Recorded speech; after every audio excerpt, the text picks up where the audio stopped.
Since I am giving public lectures here on the social question, it may be a good idea for us in these branch evenings to consider more inward aspects of the riddle of society, which is of such importance and concern today. Whenever we meet another person, perceive him with our body-bound faculties of perception and feeling, we must of course acknowledge his intrinsic, deeper-lying inner nature. We can only perceive this more inward reality of a person when we realize that basically it is connected with everything that streams and weaves through the world as we experience it, informing our whole life. Our anthroposophic worldview is really very different from ordinary views of the world. If you take a look at my title, Occult Science, where I attempted to summarize this anthroposophic view of the world, you will find that not only is our nature connected with evolution on Earth, but this Earth itself has emerged from former planetary embodiments, from moon evolution, which in turn proceeded from sun evolution, and this again from Saturn evolution. But if we study these larger contexts and trace these great spans of evolution right up to our current developmental stage, we also find that the human being is intrinsic to them, is everywhere present. We regard the whole cosmos, with all its forces, and with everything that occurs in it, as intrinsically related to the human being. The human being in this view stands at the center of the cosmos. In one of my mystery plays, in a conversation between Capasius and the initiate, I gave special emphasis to this foundation of our whole anthroposophic worldview and its relation to human sensibility. The impression it inevitably makes on us when we see that all generations of the gods, all forces in the cosmos, have ultimately been invoked to create us, to place us at the center of creation. At the same time, I have stressed the great need for humility, specifically in relation to this absolutely true idea. We have to keep reminding ourselves that if we were actually able to manifest our whole being, living in and around us as we lead our lives on earth, if we were able to experience and realize this being, we would embody a microcosm of the whole of the rest of the world. But how much of it can we experience? How much can we manifest of what we are as human beings in the loftiest sense? When we realize what we human beings actually are, we can find ourselves fluctuating between feelings of humility and arrogance. Certainly, we should not puff ourselves up in pride, but nor should we let ourselves dwindle into abject insignificance. We would do so if we did not set our sights as high as possible, our human task, remembering our true nature as an all-encompassing worldview discloses it. Basically, we can never have lofty enough ambitions about what we should be. We can never sufficiently prize the deeper cosmic feeling of human responsibility that comes over us when we consider that the whole universe is centered upon our human nature. But rather than remaining a more theoretical idea in an anthroposophically oriented science of the spirit, this should become a feeling, a sense of holy awe toward what we should be as human beings and yet can scarcely ever be. And when we meet another person, we should often have a sense that they bring something to expression in this present incarnation. There they stand, and passing from one incarnation to another, a quality of the infinite informs the succession of their lives. There are other ways, too, in which we can broaden and deepen such feelings. Founded on a science of the spirit, this feeling gives rise to a proper sense of the value of humankind, a sense of the dignity of the human being. This feeling can fill our whole soul, expanding fully within us, and this alone will imbue us with the right mood in our individual dealings with other people. The mood I have here described is one we can regard as a first essential achievement of a modern, anthroposophically oriented spiritual science. A proper estimation of humanity in the world. That is the first thing. A second thing will emerge from a preoccupation with anthroposophic spiritual science, insofar as this develops real qualities of soul, rather than remaining abstract and intellectual. And it is this: as we encompass all phenomena in the world, the elements of earth, water, and air, everything shining down to us from the stars, the breezes that blow, everything conveyed to us by the different realms of nature, an anthroposophic outlook shows these to be related to us in some way. And everything becomes valuable to us, precious, as we relate it to ourselves in a certain way. A feeling relationship forms as we develop a supersensible perception of all things. The poet Christian Morgenstern has expressed this feeling in some beautiful verses, as I have often mentioned when discussing a particular section of the Gospel of St. John. A feeling that comes over us when we allow the ascending realms of nature to work upon our sensibility. We see that the plant must inevitably feel itself to be higher in the hierarchy of life than merely lifeless minerals that give it the soil in which it roots. But it will say this, quote, "Though I am a higher entity than you, I grow forth from you and owe you my existence. In gratitude I bow before what is lower than I am." Close quote. The same quality again is one we must feel to exist in the relationship between animal and plant, and likewise in the human kingdom. The human being having ascended to a higher level in the sequence of his evolution. With reverence and respect, he must look back to what in some senses is lower than he is, doing so not in a merely abstract conceptual way, but really embodying and experiencing in his soul as a cosmic feeling all that pulses, lives, and creates in all things. This is where the real essence of anthroposophic spiritual science leads us. It gives us the capacity to form a living human relationship with all other things. And then there is a third thing. What spiritual science tells us of the spirit is not vague, pantheistic talk of spirit, and yet more spirit underlying all things. No, this spiritual science does not merely speak of the real spirit, but seeks to speak out of reality from the spirit itself. Someone who lives in spiritual science knows that as thoughts of the spirit form in him, it is the spirit itself that lives actively in these thoughts. Someone touched, if you like, by the breath of spiritual science does not wish to express mere thoughts about the spirit, but to let the spirit utter itself through his thoughts. The unmediated presence of the spirit, the active power of the spirit, are what spiritual science seeks.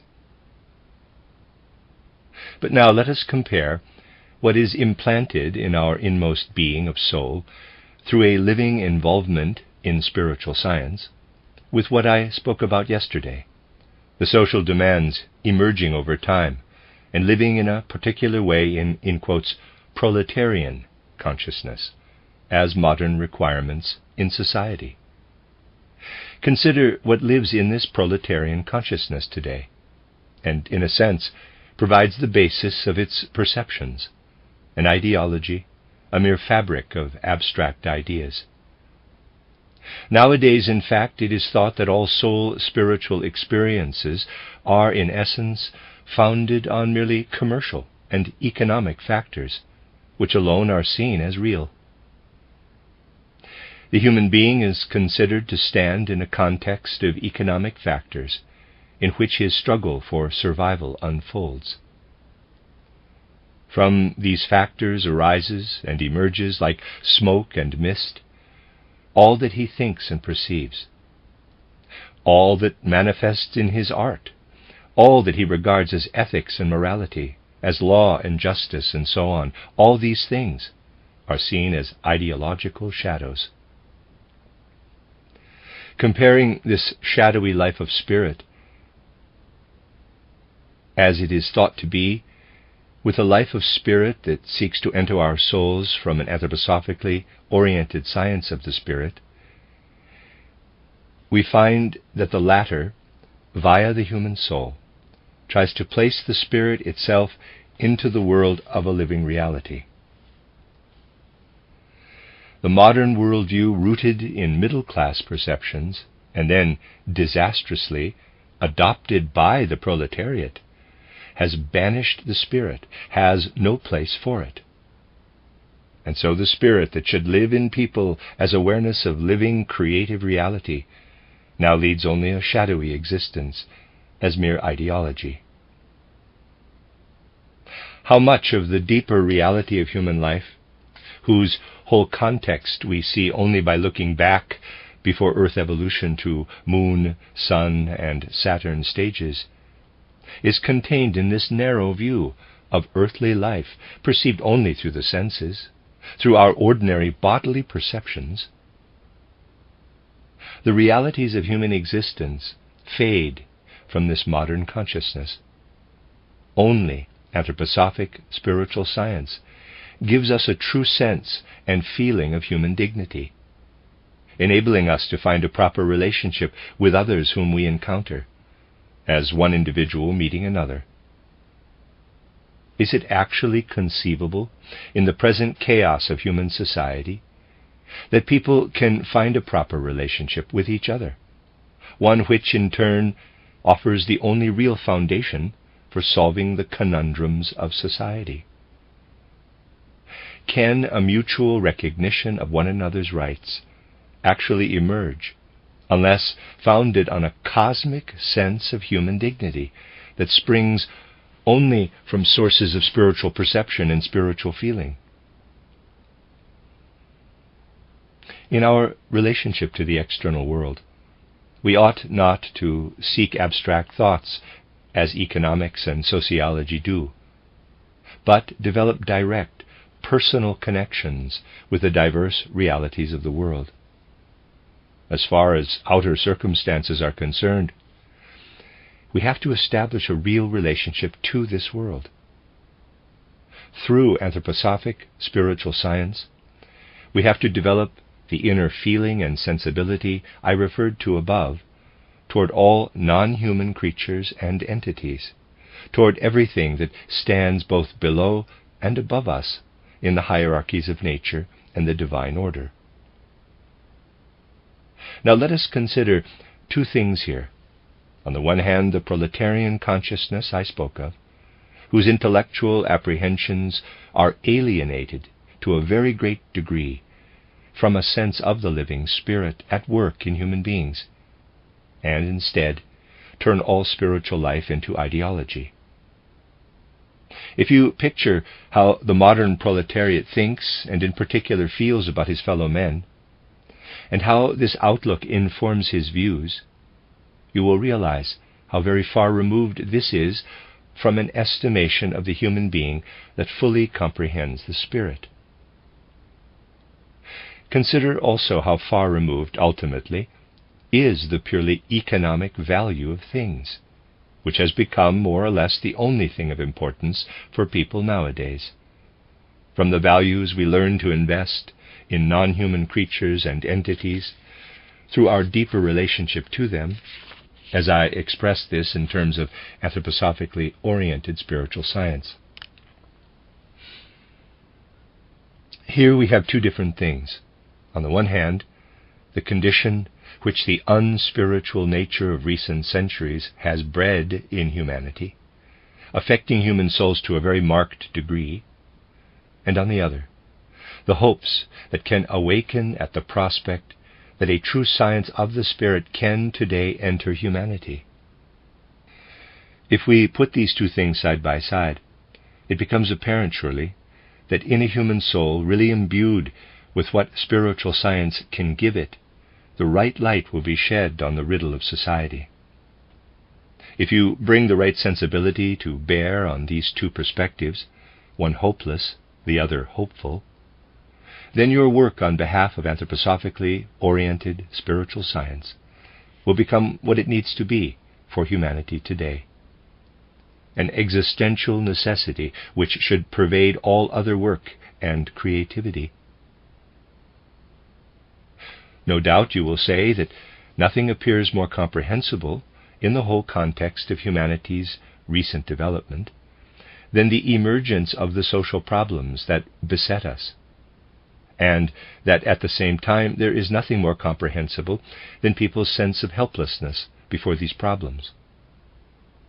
You see, at the very time that these social ills are knocking so audibly at the doorway of our understanding, of our views of the world, humanity is also passing through one of its severest trials.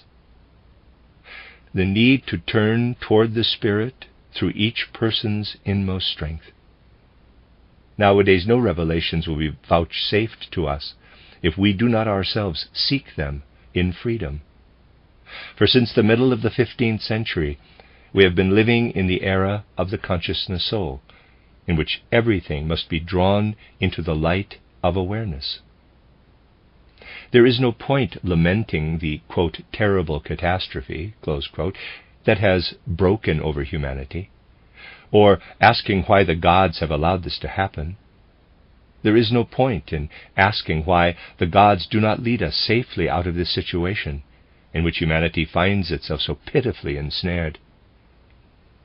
Instead, we must remember that we live in an age when inner human freedom must unfold and manifest, in an age when the gods may not reveal their most intrinsic intentions to us, except in so far as we approach them by our own free resolve, willingly accepting them into our inmost soul.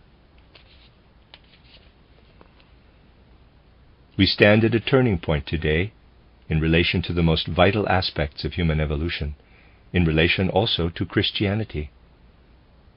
There are individuals working in the social field today who gladly accept Christianity, yet draw from it only as much as they can relate to their own social ideals. But this is not the way to integrate this impulse of core importance, this impulse which gives all earthly reality its true meaning and purpose. We have to realize that Christianity has so far only just begun to be embodied and expressed in humanity. Little more of Christianity has so far come to expression than human feelings in respect of the mystery of Golgotha, apprehensions that Christ once lived on earth in the human being Jesus, and passed through the mystery of Golgotha. In a sense, these first 2,000 years of Christianity on the earth have achieved little more, since human understanding has not yet ripened sufficiently, than to make it apparent for human awareness that Christ connected himself with the earth, that he descended to the earth. Only now, in the 5th post-Atlantean epoch, that of consciousness soul development, will humanity become mature enough not only to understand that Christ passed through the mystery of Golgotha, but also what actually lives in this mystery. Humanity will only come to understand the content of this mystery of Golgotha through the spiritual foundations that can develop during this 5th post-Atlantean era. Here in these branch meetings, I have frequently said how trivial it is for people to say that we, quote, live in a time of transition, close quote. All times are transitional. We need to identify what each particular transition consists of. What is changing or transforming? I have characterized the major changes now occurring in human consciousness and human soul development from many different perspectives. Today again, from one specific angle, I would like to describe changes occurring in human evolution on Earth in our particular time. As I said a few moments ago, we try not only to formulate thoughts about the spirit in our anthroposophic spiritual science, but seek, rather, for the reality of the spirit. Seek thoughts in which the spirit itself lives and in which the spirit manifests. We can put it like this too. Christ Jesus spoke these words, quote, I am with you always, even unto the end of the world, close quote. While the Gospels are not the sole exhaustive source of Christianity's content, we can acknowledge the truths of anthroposophic spiritual science by realizing that Christ really is here and will remain with us always to the end of earthly times, not just as a finite power we are obliged to believe in, but as a living power that continually reveals more of itself. And what is this power revealing in our times? It reveals the content of modern anthroposophically oriented spiritual science, which seeks not only to speak of Christ, but to express what Christ is at present trying to tell us through human thoughts. In ancient times, when humankind still lived a more instinctual existence, and the human soul possessed something of an atavistic clairvoyance, this soul gave expression to spirit. Spirit lived in human thoughts and in the human will. The gods then lived in human beings. Today they do so still, albeit in a rather different way from ancient times, when the gods were pursuing a particular divine task in the form of earthly evolution. They attained this goal by inspiring human beings with their powers, endowing the human soul with imaginations. However strange it may sound to you, the divine worlds achieved and fulfilled their most intrinsic aims for earthly evolution, doing so basically by the end of the fourth post-Atlantean epoch.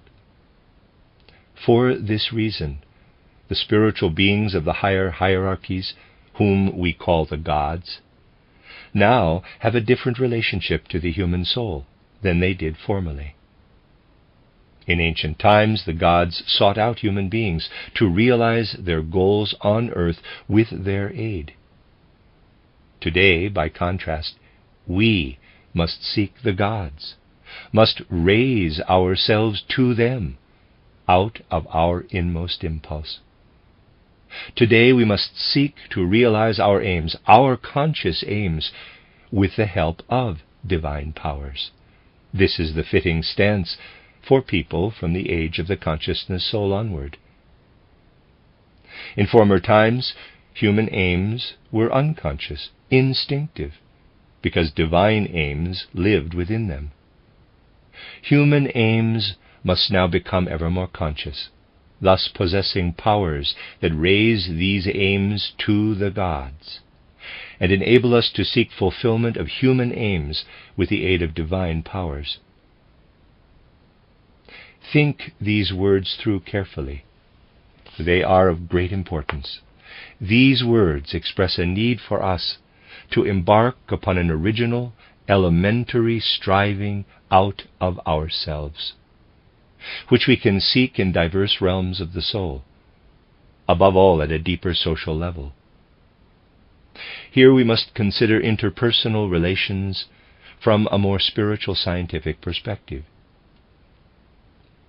In ancient times, human beings rightly stood in far closer relation to each other by virtue of the fact that gods were realizing their aims in human evolution. Today people are, in a sense, driven asunder, and have to seek and reconnect with each other in a quite different way. People still need to learn how to do this. Even superficial observation can show this to be the case everywhere. Nowadays, people know little about each other. In its cosmic apprehension of human dignity and human nature, spiritual science is as yet only in its infancy. People do not generally penetrate to the depths of each other's soul, but this is what must be found in a deeper social organism. New insight into human nature must enter human evolution. But since the prevailing outlook today, devoid of spirit as it is, sees the human being only in terms of flesh and blood, we need to start perceiving the activity of gods in other human beings if we are to forge a really spirit-filled social organism. And this will only happen if we ourselves do something about it. One thing we can do here is to seek a certain deepening of our own life of soul. There are many ways to do this. I will only outline one meditative path here. We can look back on our life for all sorts of reasons, asking ourselves how we have developed as an individual from childhood onward. But rather than focusing primarily on our own experiences, joys and sorrows, we can consider the people who affected us in some way, as parents, siblings, friends, teachers, and so on. Instead of placing ourselves at the center of our thoughts, we can place there those who intervened in our life in some way. Then we will find, for a while at least, that our self has developed far less, really, from what we ourselves possessed, and much more from what flowed into us from others. If we honestly and vividly picture this in a review of our life, our relationship to the world will actually become quite different. This review will leave us with feelings that act as germinal seeds in us, seeds of real insight into human nature.